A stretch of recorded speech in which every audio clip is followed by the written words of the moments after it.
అనుకూలంగా ఉండే అవకాశం ఉంది. నిజంగా ఫిలిం ఇండస్ట్రీ విశాఖపట్నం షిఫ్ట్ అయితే నిలబడే అవకాశాలు ఉన్నాయా లేదా అనే విషయం మనం ఈరోజు చర్చించుకోబోతున్నాం.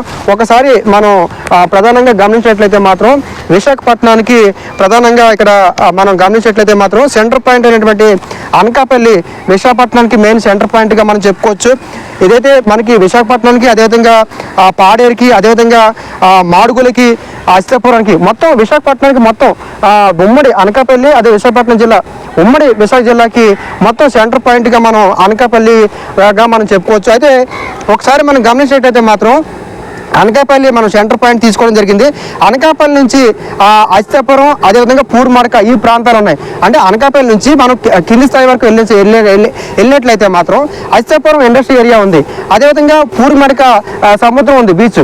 సో ఇది సముద్ర తీరమైన ప్రాంతం కాబట్టి ఈ ప్రాంతంలో ఫిలిం ఇండస్ట్రీ నిలబడే అవకాశం లేదు. ఎందుకంటే ఫిలిం ఇండస్ట్రీ ఈ ప్రాంతంలో ఆల్రెడీ ఇక్కడ ఫార్మా ఇండస్ట్రీస్ కూడా ఉన్నాయి. లంకిలపాలెం, పరవాడ ఈ ప్రాంతాలు ఇవన్నీ కూడా ఈ ప్రాంతాలన్నీ కూడా ఫార్మా ఇండస్ట్రీస్, కెమికల్ ఇండస్ట్రీస్ కూడా ఈ విశాఖపట్నంలో ఉన్నాయని మనం చెప్పుకోవచ్చు. కాబట్టి అశ్వాపురం ఆల్రెడీ మామూలుగా ఇండస్ట్రీస్ అన్నీ ఉన్నాయి.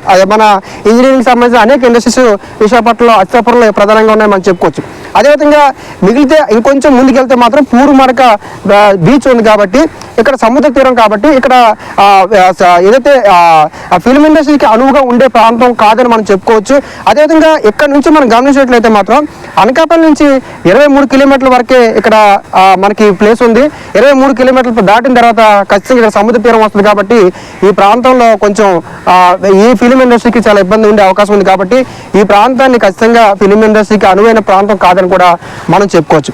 అదేవిధంగా మనం ఇంకోసారి గమనించినట్లయితే మాత్రం అదేవిధంగా అనకాపల్లి నుంచి నర్సీపట్నం, అదేవిధంగా చింతపల్లి, పాడేరు ఇటువైపు అంటే అనకాపల్లి నుంచి పైవైపుకు మనం వెళ్ళినట్లయితే మాత్రం అనకాపల్లి తర్వాత నర్సీపట్నం తర్వాత చింతపల్లి తర్వాత పాడేరు ఏవైతే ఏజెన్సీ ప్రాంతాలు ఉన్నాయో ఈ ఏజెన్సీ ప్రాంతాల్లో షూటింగ్కి అనువుగా ఉంటుంది. కానీ ఫిలిం ఇండస్ట్రీ అక్కడ నిర్మాణం చేయడం కానీ లేకపోతే స్టూడియోస్ నిర్మించడం కానీ ఇక్కడ శాంతి భద్రతకు సంబంధించిన సమస్యలు ప్రధానంగా ఉంటాయి. కాబట్టి ఈ ప్రాంతంలో కూడా ఫిలిం ఇండస్ట్రీకి చాలా ఇబ్బందులు ఉండే అవకాశం ఉంటుంది. కాబట్టి ఈ ప్రాంతాన్ని కూడా ఫిలిం ఇండస్ట్రీ పెట్టడానికి చాలా అంటే అంత అనువైన ప్రాంతంగా ఉంది అని మనం చెప్పుకోలేము. కాబట్టి ఈ ప్రాంతంలో కూడా ఫిలిం ఇండస్ట్రీ నిర్మించడం కానీ లేదంటే ఫిలిం ఇండస్ట్రీ పెట్టినా సరే నిలబడే అవకాశాలు కొంచెం తక్కువ ఉన్నాయని కూడా మనం చెప్పుకోవచ్చు. అదేవిధంగా ఇంకోటి గమనించినట్లయితే మాత్రం అనకాపల్లి నుంచి ఇటువైపు అంటే లెఫ్ట్ సైడ్ మనం గమనించినట్లయితే మాత్రం చోడవరం, అదేవిధంగా చోడవరం తర్వాత మాడుగుల, అనకాపల్లి నుంచి చోడవరం, మాడుగుల ఈ బ్యాక్ సైడ్ మనం వెళ్ళినట్లయితే మాత్రం ఇవన్నీ పూర్తిగా చోడవరం, మాడుగుల ఈ రెండు ప్రాంతాలు కూడా గ్రామీణ ప్రాంతాలు, అదేవిధంగా పూర్తిగా వ్యవసాయం మీద ఆధారపడే గ్రామాలు కాబట్టి అంతా పూర్తిగా వ్యవసాయ భూమి ఉంటుంది. కాబట్టి గ్రామీణ ప్రాంతాలు వ్యవసాయ భూమి ఉంటుంది. కాబట్టి ఈ ప్రాంతంలో వ్యవసాయ భూములు ఎక్కువగా ఫిలిం ఇండస్ట్రీ వాళ్ళు ఎక్కువగా ఎందుకంటే ఏదైతే ఉపయోగించే అవకాశాలు అంత రిస్క్ తీసుకొని ఉపయోగించుకోవాల్సిన అంత అవసరం ఇక్కడ ఈ ప్రాంతంలో లేదని కూడా మనం చెప్పుకోవచ్చు.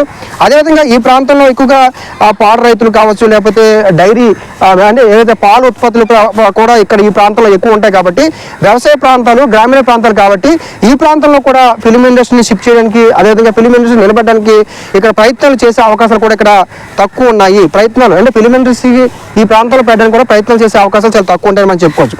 మిగిలింది అనకాపల్లి నుంచి మనకి గమనించినట్లయితే మాత్రం అనకాపల్లి నుంచి ఎన్ఏడి జంక్షన్ ఉంటుంది. ఎన్ఏడి జంక్షన్ నుంచి మనకి ప్రధానంగా చూసుకున్నట్లయితే మాత్రం రుషికొండ, ఆనందపురం, శ్రీకాకుళం హైవే ఈ మూడు ప్రాంతాల్లో కూడా ఫిలిం ఇండస్ట్రీకి అనువైన ప్రాంతంగా కూడా మనం చెప్పుకోవచ్చు. ఎందుకంటే ఒకవైపు సముద్ర తీరం ఉంది. సముద్ర తీరంలో ఆల్రెడీ ఎవరైతే మనకి డి రామానాయుడు గారి స్టూడియో కూడా ఈ రుషికొండ ప్రాంతంలో ఉందని కూడా మనం చెప్పుకోవచ్చు. కాబట్టి రుషికొండ ప్రాంతం ఏదైతే ఉందో అది ఫిలిం ఇండస్ట్రీ షూటింగ్ కావచ్చు. అదేవిధంగా ఈ రుషికొండ బీచ్లో కూడా చాలా సినిమాలు తీశారని కూడా మనం చెప్పుకోవచ్చు. ఎక్కువ ఈ ఫిలిమ్స్ కూడా ఈ రుషికొండ బీచ్ ప్రాంతంలో తీశారు. చాలా మూవీస్ కూడా ఈ రుషికొండ బీచ్లో తీశారు. అదేవిధంగా రుషికొండలోనే మనకి డి రామానాయుడు గారి స్టూడియో కూడా ఉందని కూడా మనం చెప్పుకోవచ్చు. ఒకసారి ఈ సముద్ర తీరం డి రామానాయుడు స్టూడియో ఉంది. అదేవిధంగా ఆనందపురంలో కూడా హైవే కాబట్టి హైవే పక్కన కూడా కొంచెం పొలాలు కావచ్చు, ఆ వాతావరణం అంటే ఓపెన్ ల్యాండ్స్ ఎక్కువ ఉంటాయి కాబట్టి ఈ ప్రాంతంలో కూడా ఛాయిస్ ఎక్కువ ఉంది. అదే శ్రీకాకుళం హైవే కూడా ఈ మధ్య బాగా మనకి డెవలప్ అవుతున్న ఏరియాగా మనం చెప్పుకోవచ్చు. కాబట్టి ఈ ప్రాంతంలో అంటే రుషికొండ, ఆనందపురం, శ్రీకాకుళం హైవే ఈ ప్రాంతంలో ఖచ్చితంగా ఫిలిం ఇండస్ట్రీకి చాలా అనువుగా ఉండే అవకాశం ఉంది. అందుకనే ముందుగానే గమనించి ఆ రుషికొండ ప్రాంతంలోనే ఏదైతే మనకి డి రామానాయుడు గారు స్టూడియో కూడా కట్టడం జరిగింది. కాబట్టి ఈ ప్రాంతాన్ని ఏదైతే మనకి రుషికొండ, అదేవిధంగా ఆనందపురం, అదేవిధంగా శ్రీకాకుళం హైవే ఈ ప్రాంతంలో ఫిలిం ఇండస్ట్రీకి చాలా అనువైన ప్రాంతంగా చెప్పుకోవచ్చు. అదేవిధంగా ఖచ్చితంగా ఈ ప్రాంతంలో ఫిలిం ఇండస్ట్రీ నిర్మించే అవకాశాలు ఎక్కువ ఉన్నాయి. ఆల్రెడీ 1-2 స్టూడియోస్ ఉన్నాయి కాబట్టి మిగిలిన కూడా అక్కడ ప్రభుత్వ సహకారం ఇచ్చినట్లయితే